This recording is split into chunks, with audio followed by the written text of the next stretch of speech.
Xato. Yaxshi imkoniyat. Gol! Eldor Shomurodov! Gol!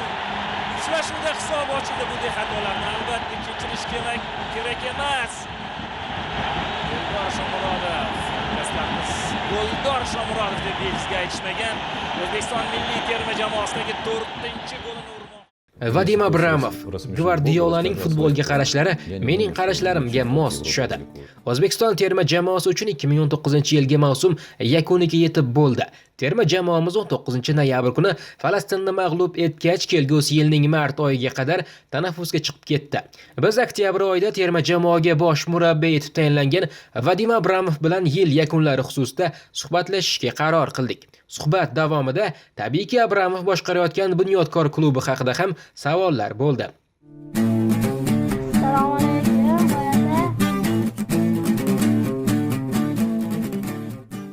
2017-yil dekabr oyida sizni futboldan chetlatishgandi. Hozir esa 2019-yilning deyarli dekabr oyi. 2 yil oldin yana qachondir murabbiylikka qaytaman deb tasavvur qilganmidingiz? Ayniqsa terma jamoa murabbiyi sifatida. Terma jamoaga birinchi marta tayinlashganida ham bu haqda orzu qilmaganman. Buni oldingi intervyularimda ham aytgandim. Men doim hozirgi kun bilan yashayman. Osmonlarda uchib yurmayman. Hamma narsaga oddiy qarayman.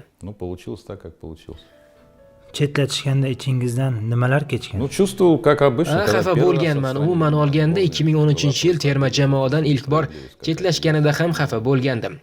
Nohaqlik bo'lganini his qilgandim. Necha marta yiqilganing emas, necha marta turishing muhim. Erkaklar shu bilan ham ayollardan farqlanishadi. Hayotda shunday bosqichlardan ham o'tishim kerak ekan. Bu haqda gapirishdan hozir foyda yo'q. Saudiya Arabistoni bilan o'yinni tahlil qildingizmi? Mag'lubiyatga nima sabab bo'lgandi? Да, это мы проанализировали. Biz o'sha o'yin vaqtida zaxira o'rindig'ining o'zida tahlil qilib bo'lgandik. Bu baxtsiz voqea edi. Agar chuqurroq tahlil qilsak, ko'plab sabablar topish mumkin. Eng asosiy sabablari voqealar rivoji. Rikoshet va 3-golda raqib darvozaga zarba bermagandi deb o'ylayman. Shunchaki past darvozaga qarab ketdi. Bu futbol. Yaqindagina Libertadores Kubogi final uchrashuvi bo'lib o'tdi. River Plate va Flamengo o'ynamoqda. Argentina klubi 1-0 hisobida oldinda edi. Ammo 89 va 90+1 daqiqalarda ikkita gol o'tkazib finalda alamli tarzda mag'lub bo'ldi. 1999-yilda Bavariya va Manchester United o'rtasidagi o'yinda ham deyarli shunday bo'lgandi. Этим футбол и прекрасен, такой у всех возможно. Поэтому, это футбол, что сделаешь. Agar Olimpiya terma jamoamiz Osiyo chempionatiga tayyorgarlik ko'rmayotganda, olimpiyachilarga ko'proq e'tibor qilingan bo'larmidi? Больше или меньше. Biz bunga qadar ham olimpiyachilarimizni sinovdan o'tkazgandik. To'g'ri, Saudiya Arabistoni va Falastin bilan bahslardan oldin bir qator olimpiyachilarimizga javob berdik. Ammo bu ularga ishonmaganimdan emas, balki bu futbolchilarni zaxirada olib o'tirishni xohlamagandim. Yoshlari o'z terma jamoasi safida xorijdagi xalqaro musobaqada ishtirok etishlari foydaliroq bo'ladi deb o'yladim. Ularga albatta keyingi o'yinlarda ishonch bildiramiz. Поэтому их отпустил для того, чтобы олимпийская сборная могла подготовиться. Muxlislardan kelgan savol: siz mag'lub bo'lgandan keyin ko'pincha g'alati gol o'tkazdik, kutilmagan zarba bo'ldi va hokazo deb javob berasiz. Hech qachon men xato qildim yoki tarkib tanlashda xato qilindi demaysiz. Qachondir men xato qildim deya olasizmi? Да, это вообще без проблем. Я никогда. Muammosiz, hech qachon mag'lubiyatdan keyin berkinmaganman yoki qaysidir futbolchini mag'lubiyatda ayblamaganman. Futbolda oltin qoida bor. G'alaba jamoaniki, mag'lubiyat esa murabbiyniki. Buni men o'ylab topmaganman. Agar muxlislarni xotirjam qilsam, xato qildim deb aytaman. Ammo bu muxlislar futbolni mendan ham yaxshiroq tushunishadi-ku. Никаких проблем я не вижу в этом. Qirg'iziston bilan o'yin televideniya orqali namoyish etilgani Saudiya bilan o'yinga ta'sir qildimi? Да нет, это совершенно. Yo'q, hech qanday ta'sir qilgani yo'q. Shunchaki Qirg'iziston bilan bahsda balki boshqa futbolchilarni maydonga tushirarmidik yoki standart vaziyatlarda yangiliklarni qo'llab ko'rarmidik. Ammo umuman olganda mag'lubiyatga buning hech qanday aloqasi bo'lgani yo'q. Problem нет никаких. Yaqinda Qirg'iziston bilan o'rtoqlik uchrashuvi o'tkazdik. Endi Qozog'iston bilan o'ynaymiz. qo'shnilar bilan o'yinlar qanchalik muhim deb Но o'ylaysiz? это дело в том, что Qo'shnilar o'rtasidagi o'yinlar doim derbi. Biz doim muxlislar uchun o'ynaymiz. Muxlislar uchun mana shunday o'yinlar qiziq. Biz uchun esa tayyorgarlik va qo'shnilarimiz qanchalik kuchga ega ekanligini bilib olish. Bundan tashqari Yevropa Osiyodan qanchaga oldinga ketganini tekshirib olish. Qozog'iston 10 yildan ortiq vaqt davomida Yevropada o'ynamoqda. O'z vaqtida Astana klubini qabul qilib olish uchun borganimda, Qozog'iston futbol federatsiyasi rahbariyati bilan uchrashganimda menga, "To'g'ri, siz ancha g'alabalarga erishibsiz, ammo barchasi Osiyoda. Biz esa Yevropadamiz. Shu bois bizga yetib olishingiz uchun 10 yil vaqt kerak" deyishganda. Shaxsan men esa Yevropadan bunchalik qolib ketganimizga ishonmayman. Ishni to'g'ri yo'lga qo'ysak, barchasiga erishsa bo'ladi. Belgiyani olaylik. Kichkinagina mamlakat. Hozir Yevropada birinchi o'rinda.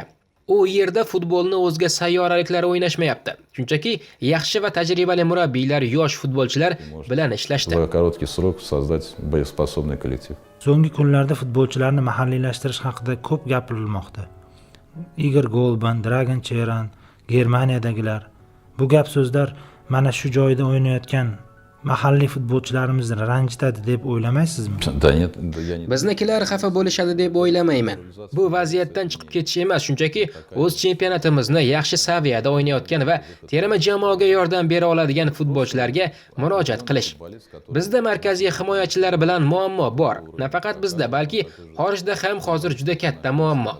E'tibor bering, Yevropaning eng kuchli klublari Barselona, Manchester City, Liverpool markaziy himoyachilar uchun necha millionlab pul sarflashmoqda.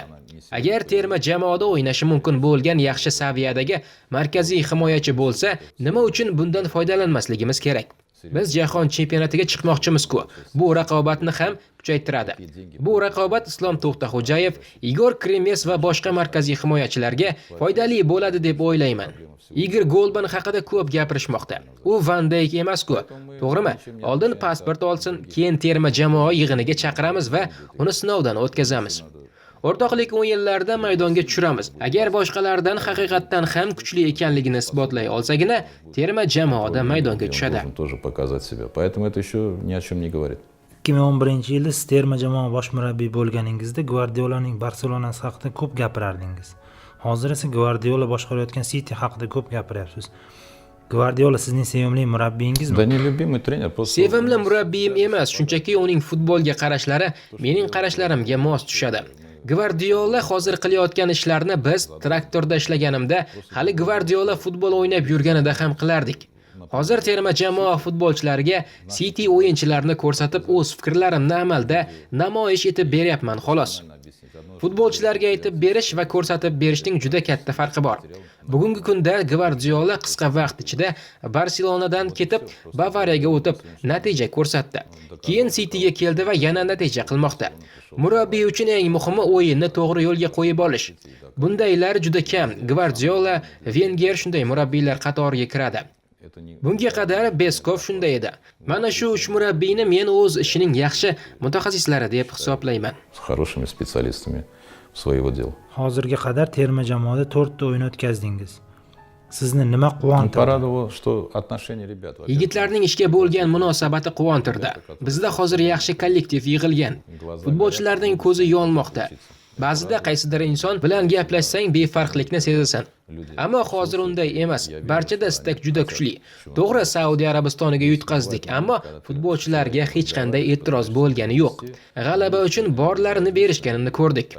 Bu futbol, doim g'alaba qozonishning iloji yo'q. Shu meni quvontirmoqda. Qolganini to'g'rilash mumkin. Остальное это все наживное, все можно исправить. Siz qanday murabbiysiz? Futbolchilardan kelib chiqib taktika tuzasizmi yoki futbolchilarni o'z taktikangizga moslashtirasizmi? Не, ну всегда... Doim futbolchilarga qarab taktika tuzamiz. Agar senga Mercedes yoqsa va unda yurishni istasang, ammo dvigateli bo'lmasa-yu, faqat g'ildiragi bo'lsa, tushunarliki boshqa Mercedes bilan raqobat qila olmaysan. Shu bois mag'lubiyat yirik bo'lmasligi uchun balki pastlikka velosipedga tusharsan, to'g'rimi? Shu sababli barchasi qo'l ostimizdagi futbolchilarga bog'liq. Подбираем стиль игры от того, какие исполнители. Aytaylik, Bunyodkor Osiyo Chempionlar Ligasiga yo'llanma olsa, yanvar oyi juda ham qaynoq o'tadi. Bir tomonda klub Osiyo Chempionlar Ligasiga tayyorgarlik ko'radi, bu tomonda terma jamoa yig'in o'tkazish kerak. Bu tomonda Bunyodkorning asosiy futbolchilari Olimpiya terma jamoasi safida bo'lishadi.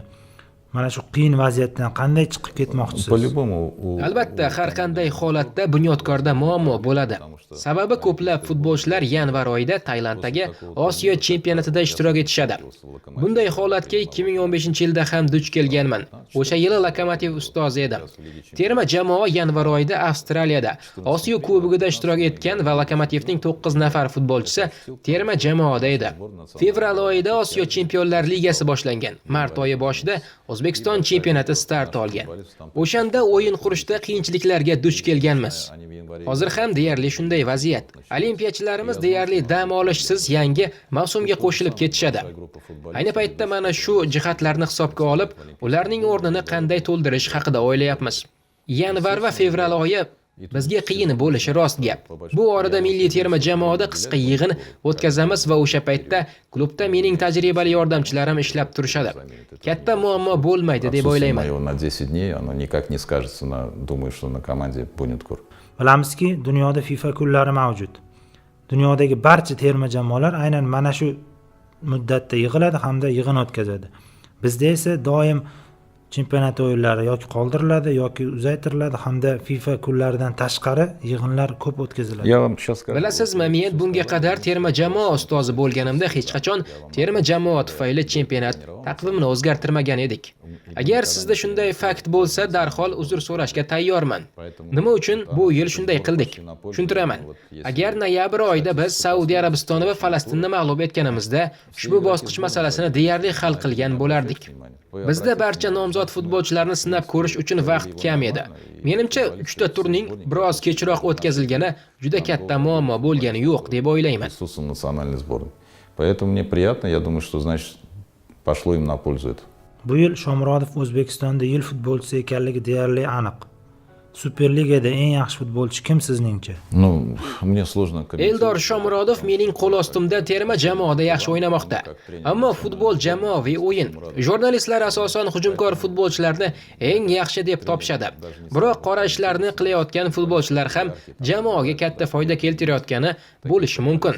Superligada eng yaxshi futbolchi kim ekanligini siz jurnalistlar aytganingiz to'g'ri. Men terma jamoa ustozi sifatida aytishim to'g'ri emas. Sababi balki u hozir eng yaxshisidir, ammo ertaga bunday bo'lmasligi mumkin.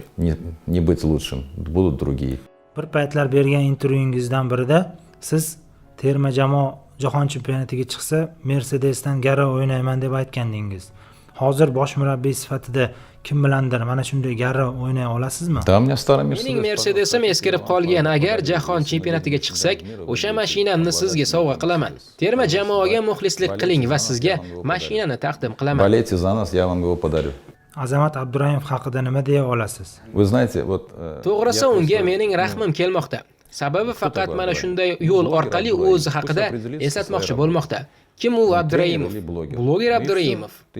O'z ishini aniqlab olsin, murabbiymi yoki bloger? Blogermi, demak, bloger sifatida o'z fikrlarini bildirishga haqli. Говорите, что хочет, это не проблема для меня. Har safar terma jamoa bilan qancha muddatga shartnoma tuzgansiz deb savol bersak, javobdan qochaverasiz. Nimaga? Я ухожу от контракта. Вопрос. Я никогда не уходил. Вы мне задали вопрос по поводу контракта, у меня его и нет. До сих пор нет. До сих пор этого контракта нет. Но это вы же не мне, вы мне вопрос задали, я вам ответил. Дальше какой вопрос, я не знаю, как на него ответить, знаете.